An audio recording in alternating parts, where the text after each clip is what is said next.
कहीं के जितने भी चौधरी हैं, ठेकेदार हैं, इन्हें गंगा में फेंक दो। पहले तो हमें से शुभकामनाएं दे रहा है। गंगा हमारी माता है, गंगा की गोद में कहा फेंकने को, ठीक है, कीचड़ में नहीं कहा। और ये गंगा को गलत तरीके से पेश कर रहा है, गंगा मैया को। ये जो है इसी का खमियाजा है कि संजीव बालियान खुद अपने जो इसके अक्षय थे, भाजपा के ब्लाइंड सपोर्टर थे, वहां से बिहार को गया। क्या संजीव बालियान जी आरएसएस या भाजपा के में है? ईस्ट इंडिया कंपनी के हैं ये। और ये अब जा यहाँ से मीरापुर में इसका नाश मारने को आएगी। जो रांड हो ना वन देखा, या भी रांड हो जा दूसरी भी, तो ये मिथिलेश पाल का बेचारी का यही इलाज करने को आ रहे, इनका तो नाश हो ही लिया, अब इसका भी कर दो। गुज्जर समाज में हम 2014 से पहली भाजपा चाह रहे।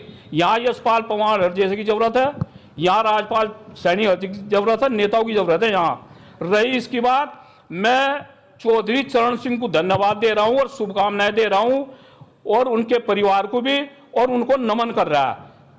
ये जाट समाज को 60 साल पहले उन्होंने कहा था एक हो जाओ और अपनी हक मांगो दिल्ली से, और उसी का परिणाम है आज उपराष्ट्रपति जाट, हर जगह जाट, कैबिनेट मंत्री जाट, और किसानों की जो बात उठाता है वो भी जाट उठाता है। यानी कि जाटों के किसी खाप चौधरी को या अध्यक्ष को आगे देखना बिना चप्पलों के भागेगा।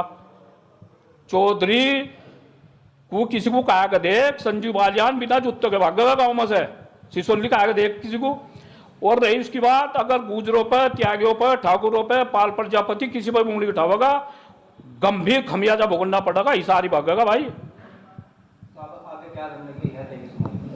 आगे हमारी 25,000 के लगभग वोट हैं, ये तो कुछ का कुछ बताओगे। मैं माननीय योगी जी और भूपेंद्र चौधरी को बता रहा हूं कि 25,000 वोट हैं, कोई ना कोई बड़ा डिसीजन होगा। और अपने वालों को आराम है भाई, अब लग तो तुम्हें किसी ने अभी तक टोका नहीं, अब कल तो हम भी शुरू होंगे वहां से और कुछ ना कुछ कड़ा डिसीजन लेंगे, ठीक है।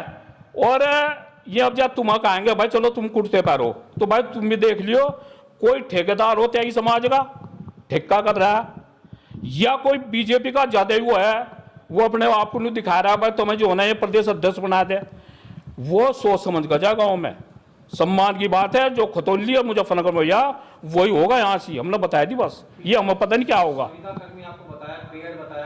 मैं ये बता रहा संजीव बालियान को, जो संविदा कर्मी बता रहा है, और संविदा कर्मी के बलबूते 50% संविदा कर्मी है, हम उनका सम्मान करें, हमारे बेटे और भाई हैं, और ये उनका अपमान कर रहा है, इसका खमियाजा इसको ही भुगतना पड़ेगा। देखो, डॉक्टर संजीव बालियान जो पूर्व केंद्रीय राज्य मंत्री रहे, उन्होंने सभी सामाजिक संगठनों को लेकर जो अभद्र टिप्पणी की, संविदा कर्मी बताया, पेड़ कर्मी बताया, और जो है इनके बरसाती मेंढक है समय समय पे निकलते हैं, तो उसी के लेके ये बुलाई है। किस तरह का बयान है उनका और क्या किस तरह रोष है क्या? देखो, बयान तो उन्होंने बहुत गंदा दिया, सभी समाज को दिया, जैसे पाल समाज है, गुर्जर समाज है, त्यागी समाज है, ठाकुर समाज है, सभी समाजों को लेकर उन्होंने जो है इसमें बयान दिया, सभी को पेड़ संगठन बताया। वे अपने गिरबान में झंके, उनके जो है, अब मैं कहना नहीं चाहता, लेकिन उनके यहाँ जो खाप है ना, खाप या गोत्र कहो, गोत्र पे भी अध्यक्ष है, फिर पूरे उसका अध्यक्ष है, तो सभी समाज अपने अध्यक्षों के माध्यम से अपनी बात कहते हैं। उन्हें कृत्या विकास, अनेकों राजनीतिक, सामाजिक, आर्थिक सभी काम ही सामाजिक संगठनों के माध्यम से ही होते हैं, लेकिन उनकी यह टिप्पणी बेहद शर्मनाक और बेहद बेकार की है, क्योंकि इससे बीजेपी की जो अपनी विचारधारा है उसे भी प्रभावित करती है, क्योंकि बीजेपी जो है जोड़ने का काम करती है, जो तोड़ने का काम कर रहे हैं, और इसी के माध्यम से इन्हीं के बेतुके बयानों की वजह से ही, क्योंकि पहले देखा होगा आपने, ये कह रहे हैं कि इसमें इन्हें बॉर्डर पार करा दो। अभी कोतवाली चुनाव मदन भैया चुनाव जीतते थे, तो उन्हें जो है इन्होंने जबरदस्ती प्रशासन के बल पे वही बॉर्डर पर रोका। बॉर्डर पर रोकने का काम तो ये कर रहे, मिसयूज ये कर रहे, और बयानबाजी उल्टी सद्दी कर रहे। उसी की वजह से विक्रम सैनी की पत्नी हरी अपना भारे और हराने के लिए यहाँ लिए। तो मैं तो यही मांग बीजेपी से भी करता हूं कि इस तरह के नेता को जो है पार्टी से निकाला जा और निष्कासित करा जा, क्योंकि इसकी वजह से ही आप पश्चिम यूपी में साफ हो चुके, और आगे भी आपका कोई जनाधार बचने का नहीं, क्योंकि इस आदमी की वजह से ही पूरे जिले का माहौल खराब है। क्या रणनीति समाज की है? क्या चुनाव में भी आप हस्तक्षेप करेंगे, पंचायतें करेंगे या? देखो, अगर जो है ये सार्वजनिक मंच पे अगर माफी नहीं मांगते, पार्टी निष्कासित नहीं करती, तो इसका जवाब समाज देगा, और हम भी इसमें प्रयास करेंगे।